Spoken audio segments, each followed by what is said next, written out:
Começou como um livro e vai acabar em tribunal. Carlos Costa aceitou contar as memórias da experiência enquanto governador do Banco de Portugal e mesmo antes do trabalho do jornalista Luís Rosa chegar às livrarias, já António Costa prometia processar o ex-governador. As reações e as análises que seguiram não podiam deixar de estar na jogada da semana, mas agora é tempo de baralhar as cartas. Há muitos naipes para distribuir e saem já copas. Susana, o teu naipe vai para Costa Silva. Isto porquê? Porque gostaste de ver o ministro a receber os jovens ativistas contra as alterações climáticas? Foi. Achei que ele fez muito bem de receber os jovens ativistas e vi muitas reações muito bafientas em relação ao comportamento dos jovens ao longo da última semana, do fim de semana passado. Quer dizer, eu acho que a pessoa não tem que reconhecer ou de acreditar em todas as causas que os manifestantes, sejam eles quais forem, mais jovens, mais velhos, mais à esquerda, mais à direita, em todas as suas causas, dizia eu, para reconhecer o direito que eles têm a manifestarem-se, a protestarem. E depois, enfim, também me custa um bocadinho ver este olhar também sobranceiro, que os jovens fazem coisas infantis e depois colam-se ao chão e não sei o quê. Quer dizer, a verdade é que eles colarem-se ao chão ou colarem-se às paredes, ou sei lá o que é que eles fizeram, é uma maneira ótima de os pôr a falar dele. Eu recordo que a minha geração e do Luís, foi apelidada de geração rasca, precisamente porque foi para a rua fazer coisas incríveis, mostrar o rabo aos ministros e não sei o quê, que na altura também foram tratadas assim. Mas quer dizer, isso tem a grande vantagem, tem o mérito de pôr assuntos na agenda. E eu devo dizer o seguinte, a COP27 termina hoje. Foi um assunto que nós andamos entretidos com. O mundo está cheio de problemas.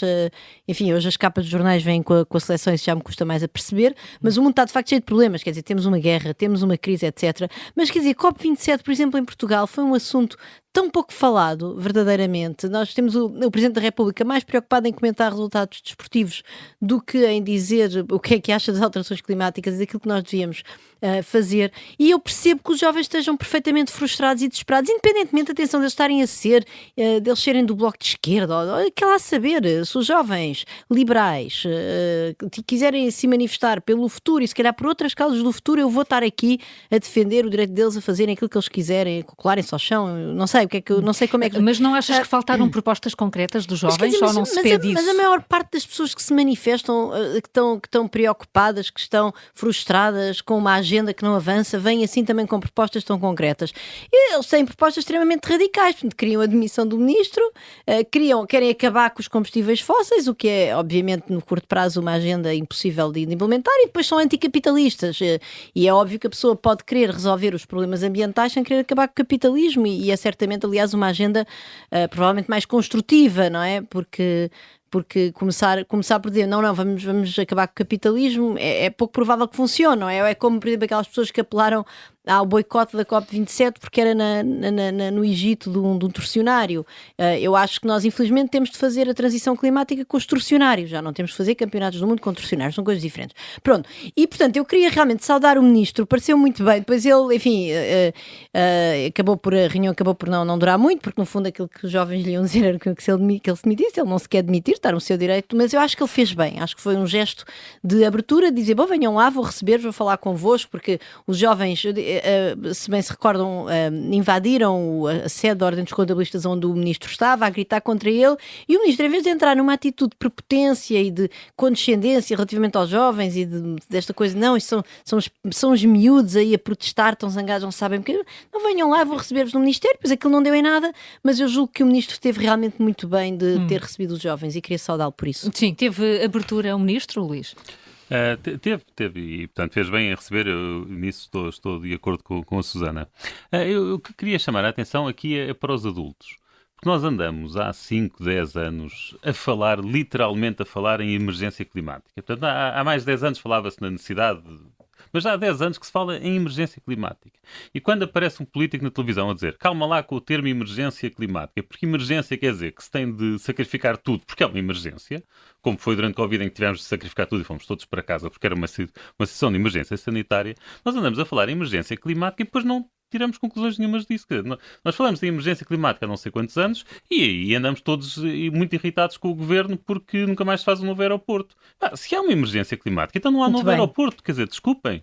E, portanto, nós estamos aqui a colher um bocadinho os frutos de, durante 10 anos, andámos a falar em emergência climática. Emergência climática, houve-se um ambientalista a falar na televisão, a ideia que fica é que que em 2030 o mundo acaba, e agora estamos a ficar chateados porque os jovens levaram isso a sério. E, portanto, há 10 anos que ouvem isso e ouvem isso a sério, e, portanto, estão assustados ou não. Também pode ser aqui algum teatro, que isto também é política, mas, objetivamente, nós temos de escolher os termos. Ou é uma emergência climática, e os jovens aí têm razão, temos de acabar com os fósseis até 2030, ou não é uma emergência e temos de gerir a situação. Agora, o discurso nosso é esquizofrénico e é dos adultos. É dos adultos. O adulto Costa Silva recebe copas da Susana. O João escolhe paus e paus para Paulo Raimundo. Porquê? Já não dás o benefício da dúvida a quem acaba de chegar ao cargo de secretário-geral do PCP, João? Mas, Carla, eu queria falar sobre o tema anterior. Queres? Então avança. Queres trunfar? Quero trunfar. Não em relação ao ministro, quer dizer, não tenho nenhuma opinião em relação ao ministro se são estudantes ou não. Mas quero fazer 2 pontos. Um ponto, eu acho muito bem que os estudantes façam os protestos que quiserem. Agora, não acho bem, discordo em absoluto, que os protestos sejam fechar escolas. Isso parte do pressuposto que todos os alunos têm que concordar com quem fez os protestos. Não parte nada. Pode haver alunos que não concordam e que queiram ter aulas. Claro que parte. Claro Os alunos querem ter aulas, não puderam ter aulas. As greves têm que chatear. Hoje as escolas estão fechadas. Hoje as escolas estão... têm direito a ter aulas. João, hoje as escolas estão fechadas. Ouvimos as notícias disso hoje. Hoje as escolas estão fechadas porque os funcionários estão em greve. Mas façam... E também não tem nada a ver E há funcionários que não querem fazer greve.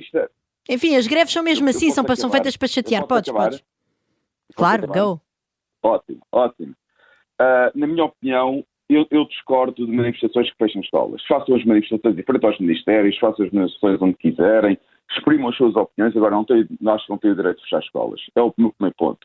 O segundo ponto, que é o ponto do Luís, que eu concordo, e esse é que é o ponto muito importante, que é a grande divergência entre o discurso e a prática. Porque, exatamente, anda toda a gente a falar de emergência climática, mas, na verdade, ninguém atua como tal. E isto é um discurso que os políticos gostam de usar porque acham que dá boa imprensa. Mais nada. Na prática, não atuam de acordo com o discurso que utilizam. E é óbvio que isso cria confusão nas pessoas.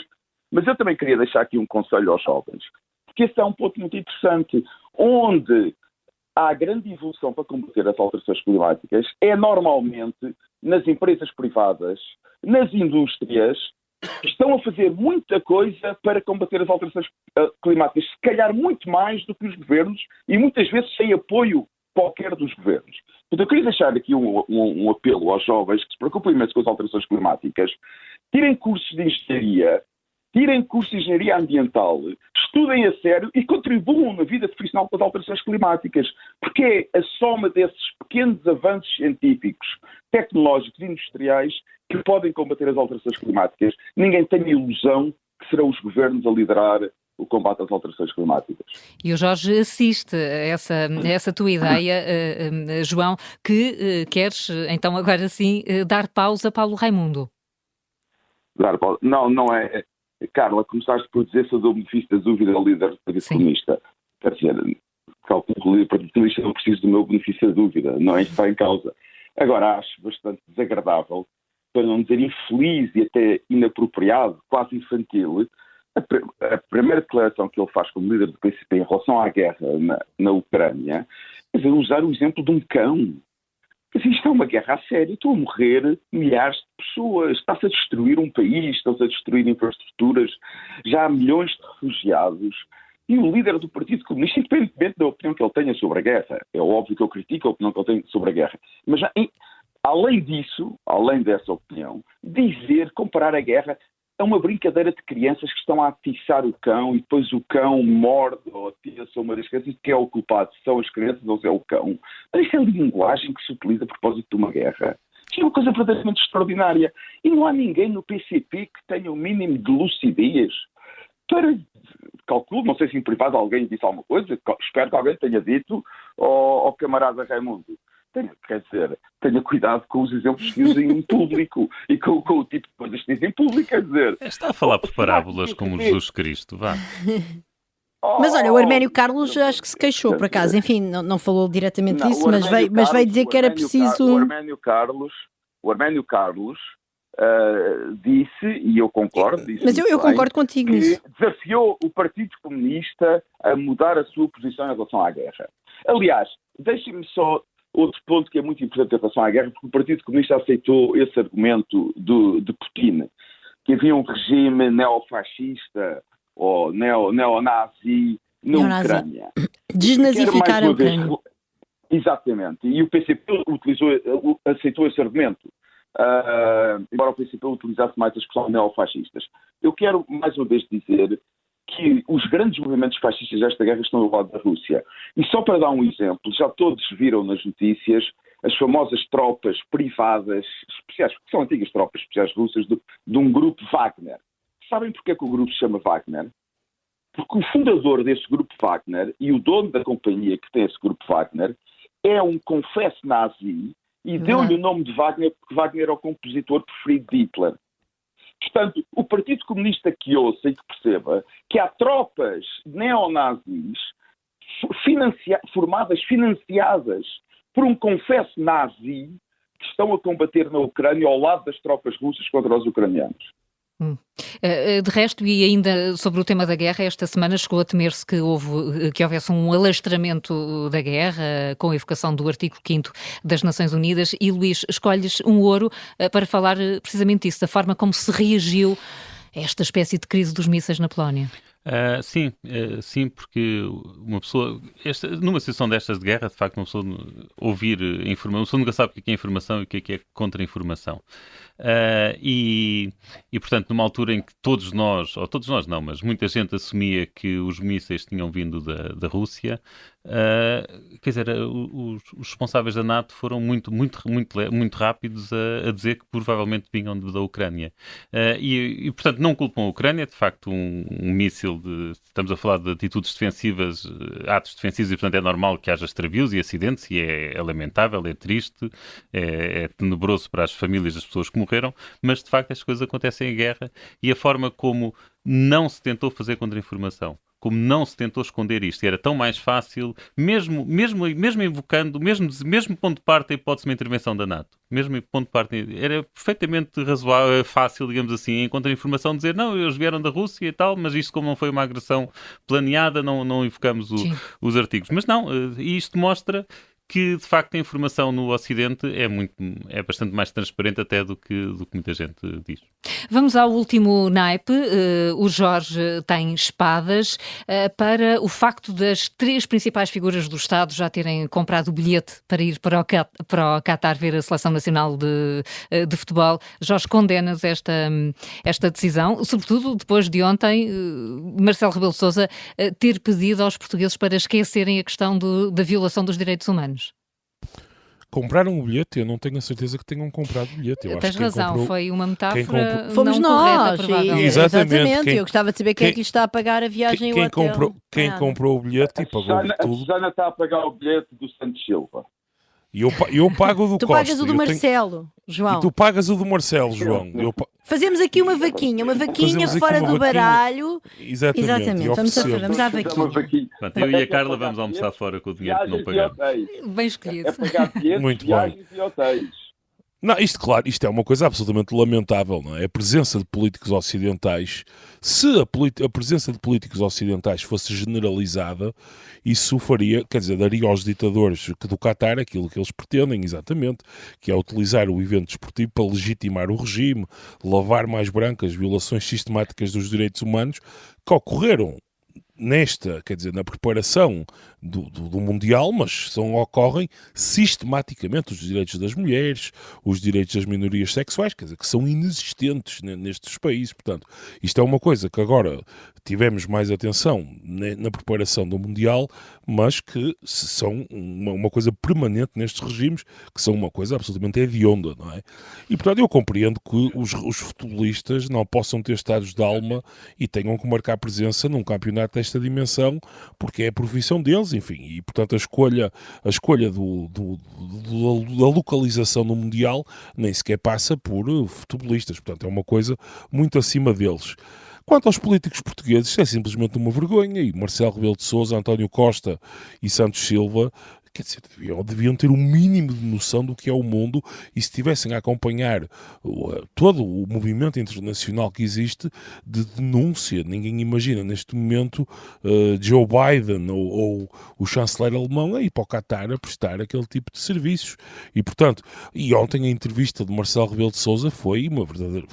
É de cair o queixo aquilo, e eu acho que nós já estamos numa situação... Só se lembram de Jerónimo de Sousa sobre Cavaco Silva, de ser necessário nós ajudarmos o Marcelo Rebelo de Sousa a terminar o mandato com a dignidade possível. Eu acho que aqueles comentários ontem, primeiro ele apareceu sequer numa zona mista. Mas ele está sempre a aparecer, não é? Isso ele faz sempre.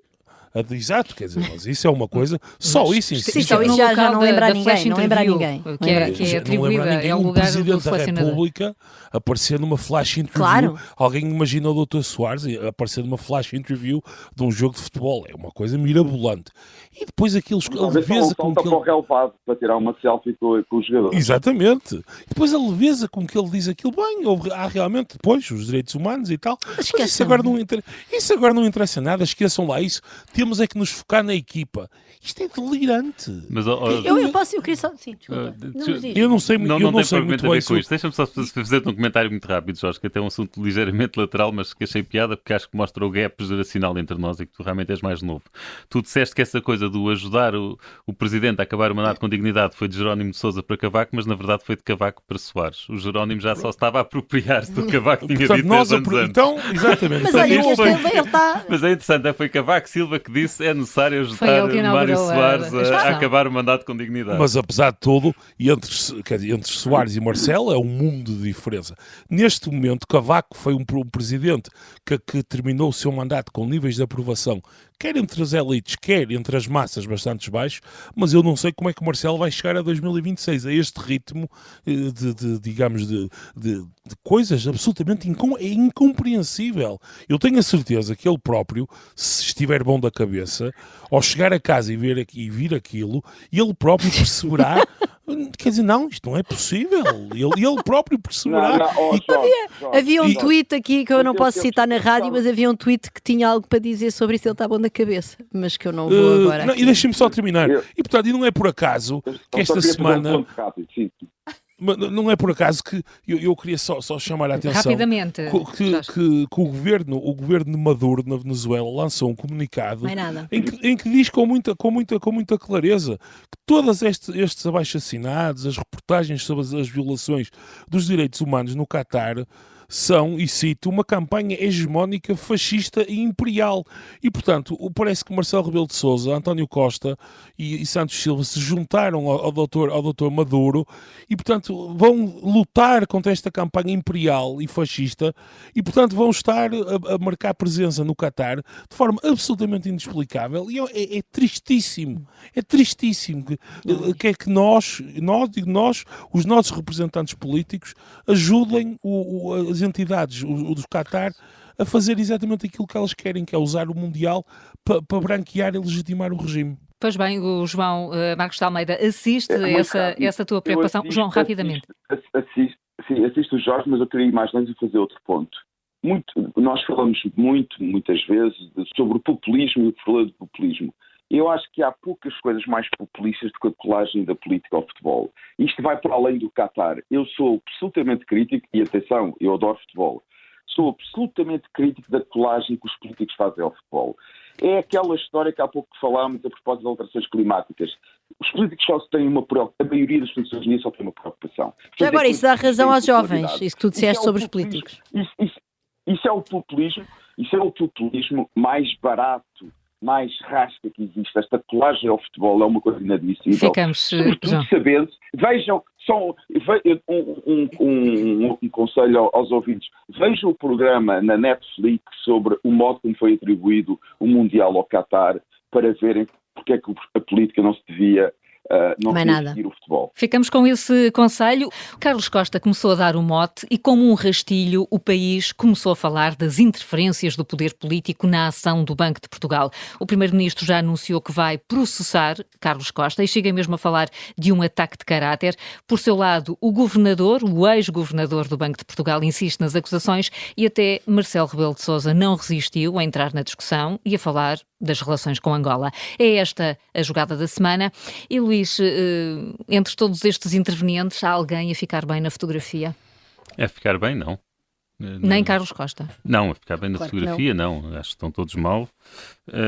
E, portanto, quer dizer, penso que Carlos Costa está a querer fazer um limpar a imagem de um mandato que correu bastante mal. Podemos argumentar que correu mal não por culpa dele. Podemos dizer que a solução que ele encontrou para o BES é fantástica e que aquilo só correu muito mal porque, apesar da solução ter sido fantástica, aquilo correu muito mal, por outros motivos. Podemos achar que o arrastar de pés que levou o Banif até ao ponto em que levou, que não foi culpa dele, que não havia solução melhor, mas os factos é que aquilo são que correu mal e, portanto, acho que ele está a querer fazer uma limpeza de imagem. Diga-se passagem, quer dizer, eu gostava de ver algo semelhante feito por Vítor Constâncio. Também acho que ele tem uma grande... Também acho que o mandato dele Também correu dava um muito grande mal. livro de memórias. O mandato dele também correu muito mal e também gostava de ver as justificações dele e ver as explicações que ele tem. E depois é evidente que quando se entra na revelação de conversas que se têm, que depois não são possíveis, não é possível provar se tem razão, se não tem, claro que penso que lhe fica mal e nem sequer sei se será legal, sinceramente, um regulador revelar este tipo de conversas. Agora, os outros também ficam mal, porque é evidente, a mim neste momento parece-me absolutamente claro e evidente que houve interferência de poder político com os reguladores, que é uma coisa que não devia acontecer. Os reguladores são independentes, o que quer dizer que devem saber resistir a pressões do poder político, mas também o poder político deve evitar fazer pressões sobre os reguladores. E acho que é perfeitamente óbvio que houve essa pressão.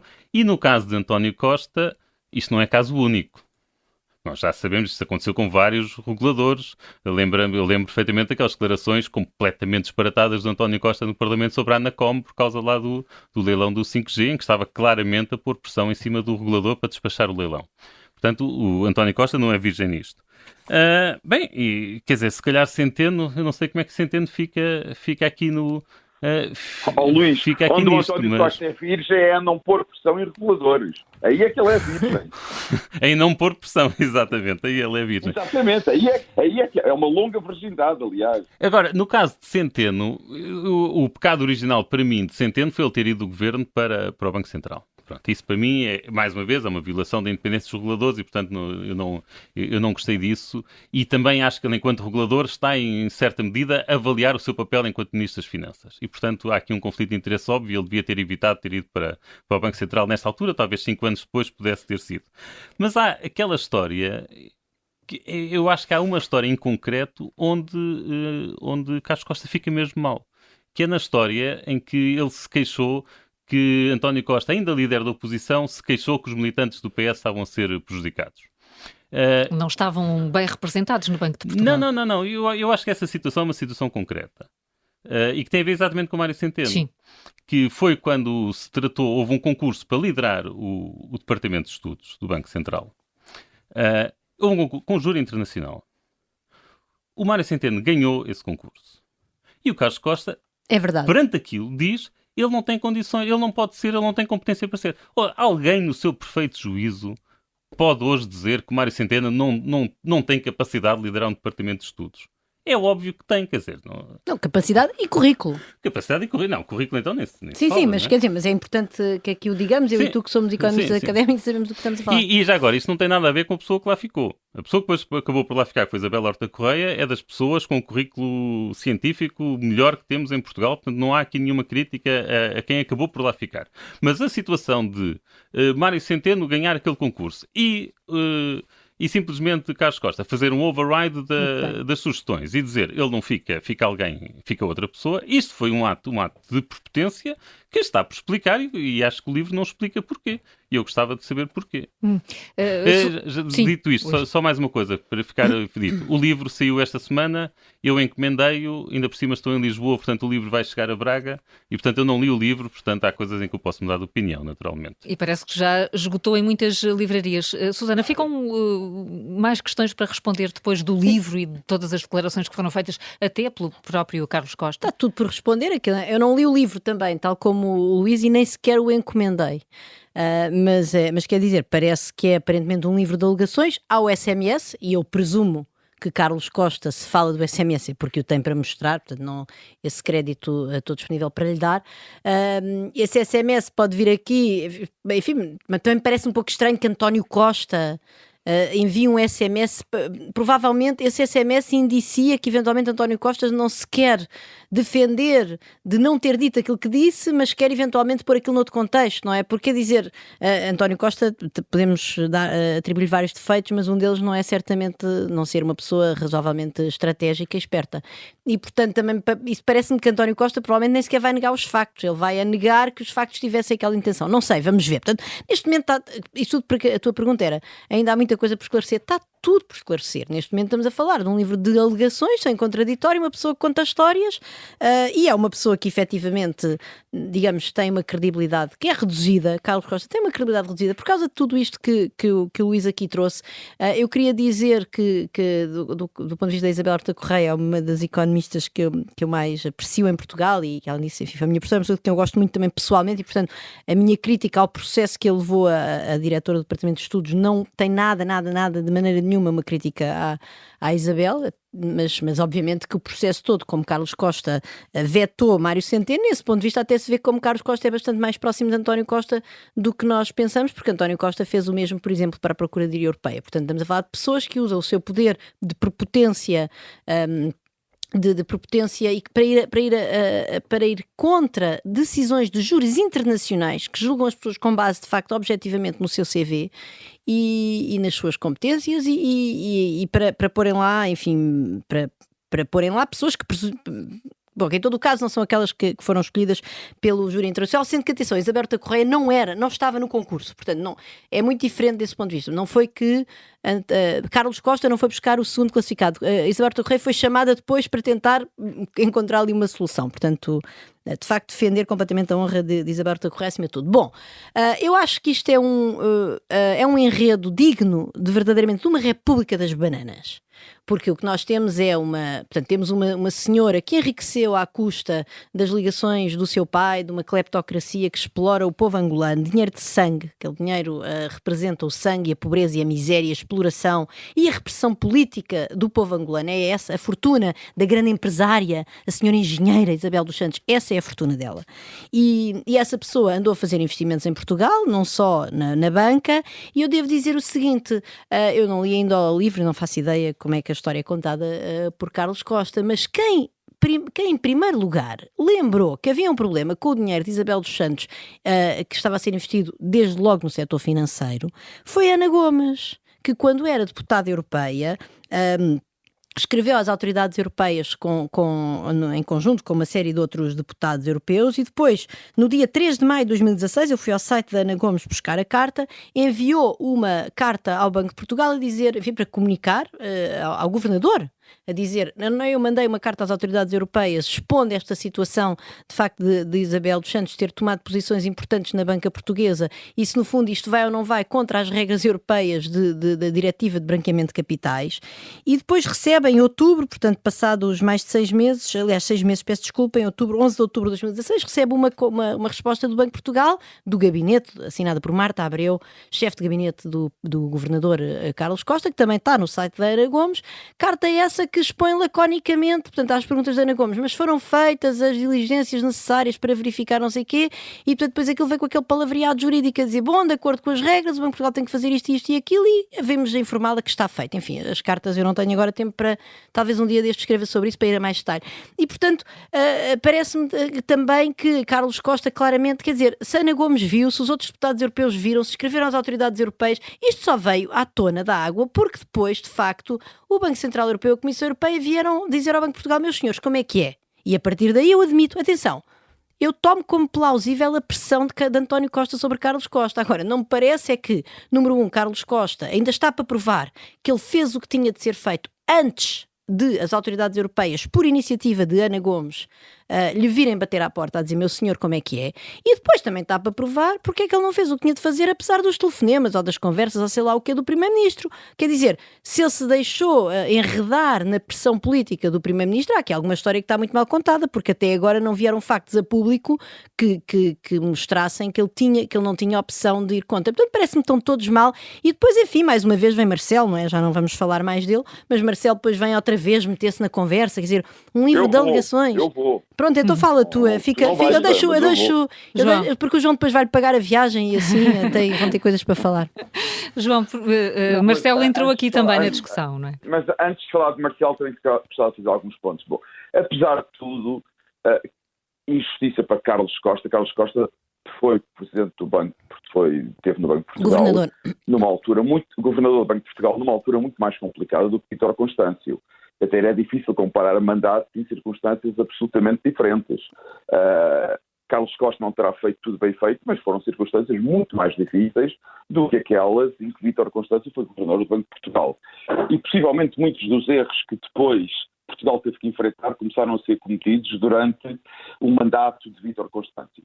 Também é bom lembrar isso, quer dizer, os problemas não começaram todos com Carlos Costa. E ele enfrentou circunstâncias muito difíceis. Por outro lado, o que me parece aqui que é verdadeiramente importante é a questão da pressão do poder político sobre um regulador. Essa é a questão central. Quer dizer, eu não quero entrar... É óbvio que há uma grande inimizade entre Carlos Costa e Mário Centeno, não sei porquê, serão questões pessoais ou não. Acho que Carlos Costa deveria ter respeitado o concurso interno do Banco de Portugal, obviamente, é assim que as instituições funcionam, mas, quer dizer, isso não se compara com a gravidade da interferência do poder político em relação ao regulador. Essa que é a questão central e é a questão mais importante para o sistema político português. É saber se houve ou não pressões do poder político sobre o regulador, ainda por cima em relação, como disse a Susana, a investimento de Angola, quer dizer que é investimento do Estado angolano, para todos os efeitos, aquilo era investimento do Estado angolano. Isto são questões muito importantes. E quer dizer, e António Costa refugiar-se, dizendo, mais uma vez, serão os tribunais a resolver esta questão, quer dizer, isso não é aceitável no Primeiro-Ministro, porque há aqui uma questão política. Quer dizer, os tribunais não resolvem tudo. Não há nenhum advogado que possa resolver ou defender o Primeiro-Ministro se ele fez pressões e se tentou condicionar... O advogado António Costa é Magalhães e Silva. Deve ser independente. Que deve ser independente. Quer dizer, o ponto aqui, isto é uma questão política, não é uma questão apenas dos tribunais. Os tribunais também poderão resolver mais tarde, e acho muito bem que se António Costa acha que tudo isto é injusto, que defenda a sua reputação e o seu bom nome. Mas até aos tribunais decidirem, isso sabemos que vai durar muito tempo, António Costa tem que dar uma explicação política em relação a isto, e não a deu. E uma pessoa, quando é acusada e a acusação é grave, tem que se defender e dar uma explicação política mais... E ainda por cima, sendo Primeiro-Ministro, não basta dizer eu já disse ao meu advogado para pôr a questão em tribunal e os tribunais resolverão. Porque quando o tribunal resolver, ele se calhar já não é Primeiro-Ministro. E o que nos interessa é ter a explicação dada pelo atual Primeiro-Ministro. Porque esta acusação é gravíssima. Para mim esta é a questão central, não há outra. Essa é a questão e à qual ainda não há...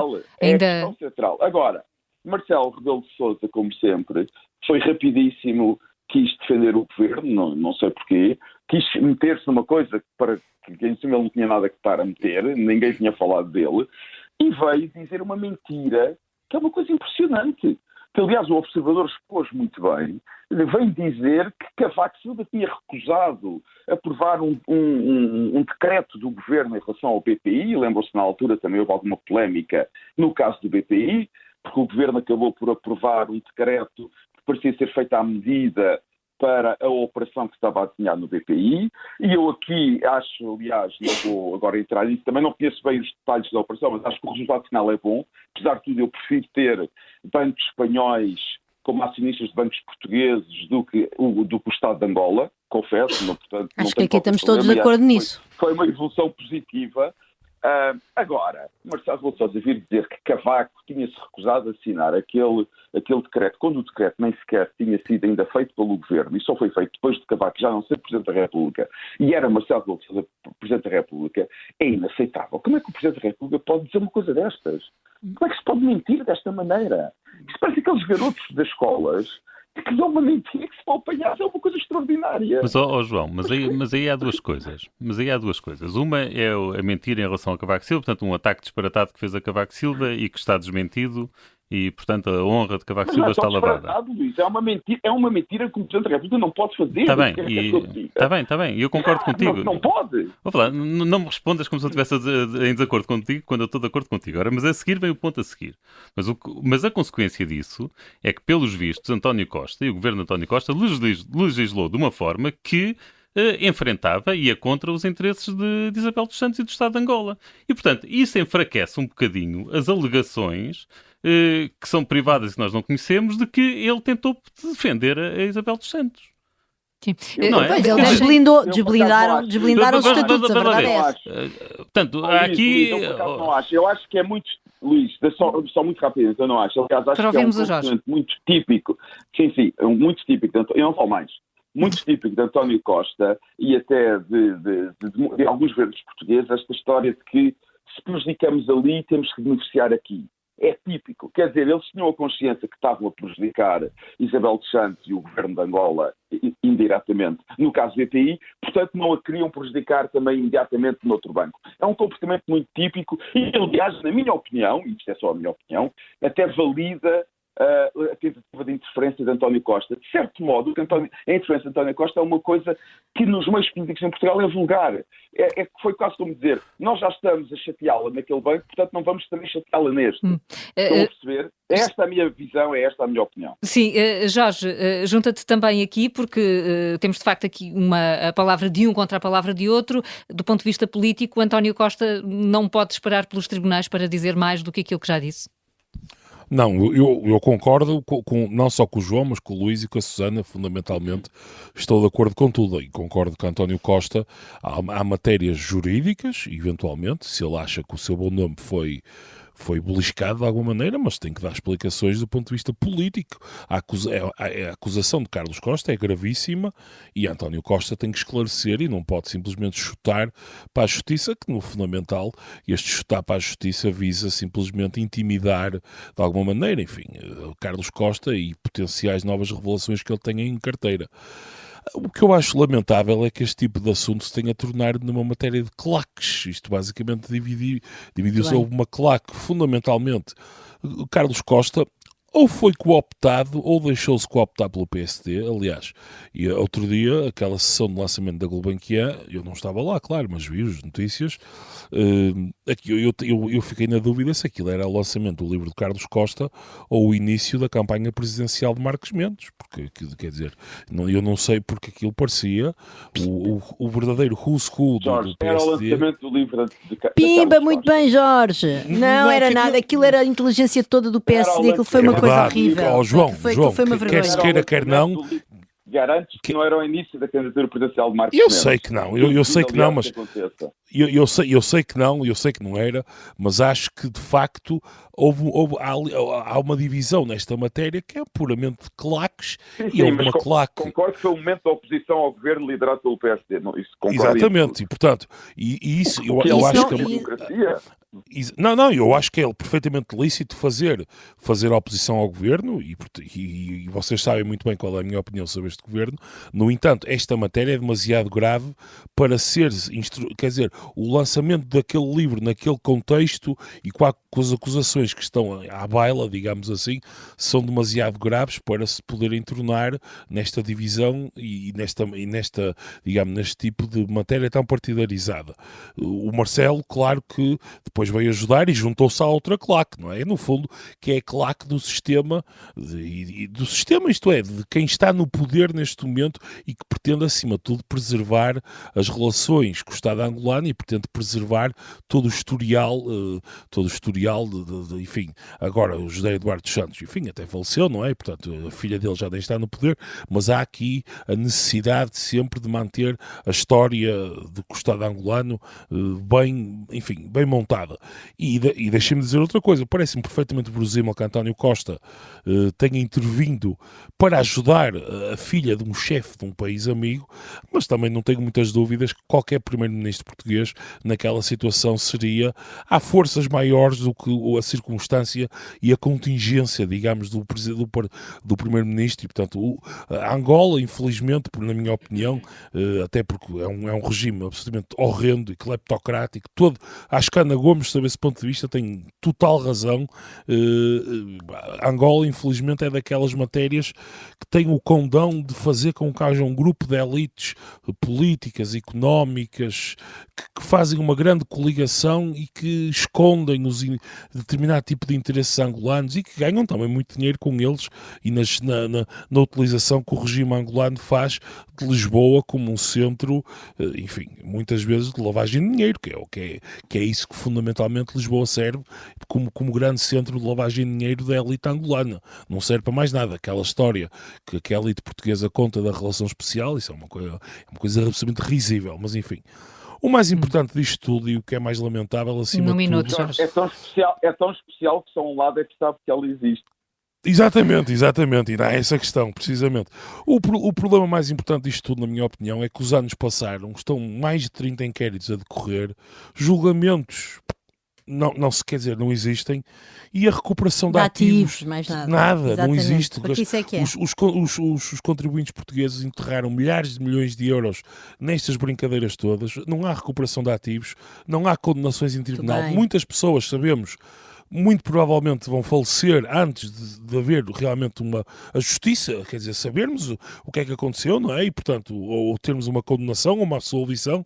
E, portanto, o que é facto é que estamos todos a discutir um bocadinho a espuma do tempo, porque não tínhamos dúvidas. Eu penso que é possível António Costa ter pressionado, mas Carlos Costa fez um péssimo mandato à frente do Banco de Portugal e, portanto, no final, em vez de estarmos a discutir as questões de fundo, que é recuperação de ativos, condenações de crimes que tenham ocorrido e ocorreram certamente, e proteção dos contribuintes para evitar que este tipo de coisas aconteçam no futuro, e infelizmente estamos aqui a discutir o diz que disse, o SMS e não sei o quê, e portanto, infelizmente é assim que estamos, e penso que há muita gente, a começar pelo Sr. Presidente da República, que fica muito contente que continuamos a discutir apenas este diz que disse e a espuma dos dias, porque enquanto for assim, as questões sérias e os culpados verdadeiros podem continuar na Quinta da Marinha e podem continuar sem grandes problemas. Da Suíça. Exatamente, apesar do dinheiro... Só uma nota. No caso do BES já houve condenações com sentenças transitadas.